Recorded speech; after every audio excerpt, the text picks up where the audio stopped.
There's so much consuming going on. I've got two wallets here, both grain wallets, both from Taurus Camp, one in black and the other in dark brown. They're very similar, but with a few important differences that may be the reason why you would prefer one over the other. So let's have a look. Both these wallets are handmade with one-piece Italian vegetable tanned leather. This type of leather is very much alive, and as you use it, it absorbs you, it absorbs your life, everything from the sun to the air that you're in, from the oils on your skin. So over time, the wallet develops a dignified patina. Whatever color wallet you pick, they have matching wax thread that's hand-stitched, holding everything together at the lower end of the wallet. And on the base, it's burnished with beeswax to stay with the traditional old age methods that these wallets are famous for, giving it that lovely, neat leather finish. For me, both of these wallets have a flawless aesthetic, looking very refined with light branding, and in the hand, they give that premium feel and sound. This is where construction and aesthetics work hand in hand to make this the definition of a minimal wallet. Now that's all well and good being really nice to look at and have premium materials, but does it function well? First of all, let's have a look and see how these two wallets are different.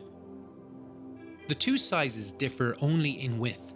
The standard size has a height of 10.7 centimeters and a width of 8 centimeters, while the smaller size, having the same height but a smaller width of only 7 centimeters. There are a few features that are available on the standard size that you can't get on the smaller size. Okay guys, we talked about how good it looks, let's talk about the functionality. I want to put down off the bat, both of these wallets worked very, very well. Everything was very functional, it did what it was supposed to do, and everything stayed into the wallet very secure. Let me show you now how it works. So you have two options of putting the cash in. That's where the cash goes, right there in that little crease. Now, you can open that up like that, and right there you're going to see the area where the cash goes. I fold up the notes and just pop them in there like that, and that's pretty much it. Look around the back here and you're going to just see how it's secured. So you see the way that is at an angle there, that piece of leather. Just makes it easy to pop that bit in there, and everything's in there nice and neat. I mean, it's just, I love it. Everything is very, very nice and neat. Now when you want to get the cash out, you have that option of opening it up at the top, or you can just look in the side and take out the note that you want. Say if I want to take out a tenner, and then off I go. So I've got my tenner, I'm going to the shop, pay for whatever I want, put the when I'm finished with everything, and I have it there. Of course you have the option of just opening up the flap, and that's our first slot. So I put in 3 cards there. You're talking in total 8 to 9 cards you can fit in the smaller one. So here, that's your first one, the little divider there, and you can put 3 to 4 cards in there also. Okay, so you have another slot at the back.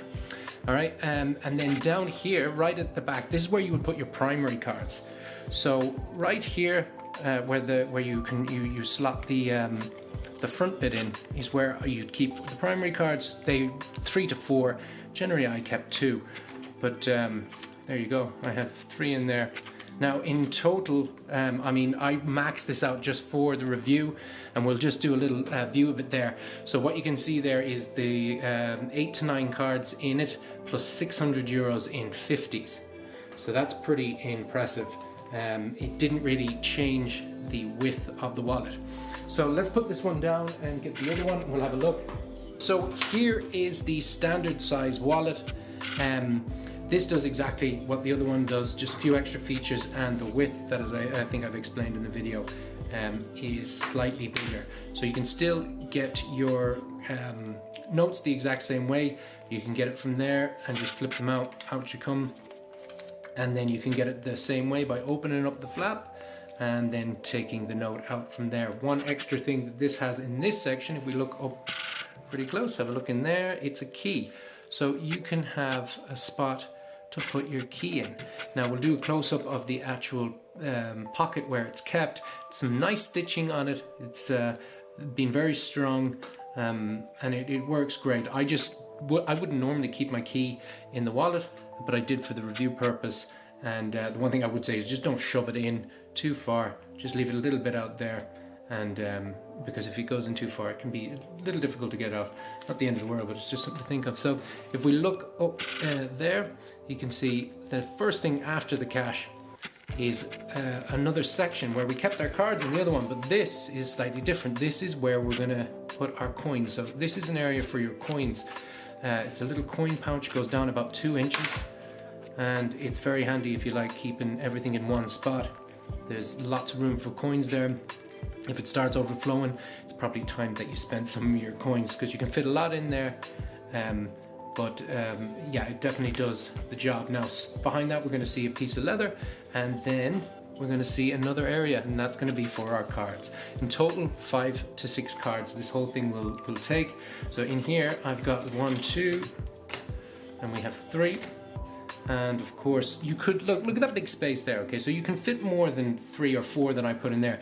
Just remember, the more cards that you fit in there, there's going to be less space for your coins, and vice versa. If you have a lot of coins, it's going to kind of crush where the cards are, so you're not going to be able to fit a lot of cards. Now do remember that there's a piece of leather in between, so nothing's going to get damaged. It's just if you have a lot more coins than you should, it's going to affect the cards. A lot more cards than you should, it's going to affect the coins. In total, we'll have a quick look. I maxed out the wallet there with all the cards, with the key inside, and 600 euros, and that's how thick it became. So again, it didn't add a lot of thickness with the leather, and it really kind of keeps everything very close and very snug. So if we look around the back here, we have the area for your primary cards, same design, that lovely sleek cut, and we have 3 to 4 primary cards that you can fit in this section here. So I think the question you have to ask yourself is, do you want an area where you can store coins? Do you want an area that you can store your key? If so, then you need to get the standard wallet. If not, the small one will do you. Now there is one other little thing to do with the width that we'll talk about here, and that's kind of what part of the world you're in. Okay, so forget about the key and coin pouch.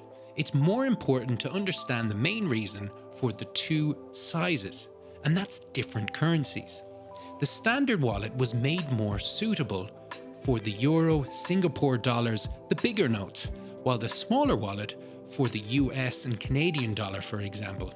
But just to let you know, I used the smaller size more than I used the standard size, and I had no issues with euro notes all the way up to 50. So if you do use euro notes, or even the Great British Pound note, there should really be no issues with your everyday notes. Whenever I do a video on anything from Taurus Camp, let it be an unboxing or a review, the video always gets a lot of views, and that's because these wallets are really popular. And I think there's a certain fascination with how this is manufactured, using those age-old traditional methods, the fact that it's handmade, the fact that it's hand-stitched, it only uses 1 piece leather. This is the definition of minimalism. It doesn't need RFID blocking, it doesn't need the tile function. This is a no-nonsense wallet for the no-nonsense person. A person that doesn't need everything, but appreciates something that's done with love. Guys, the opinions you hear are mine and mine alone. No copy approval was given for this video, no money exchanged hands. The company see it the exact same time as you do.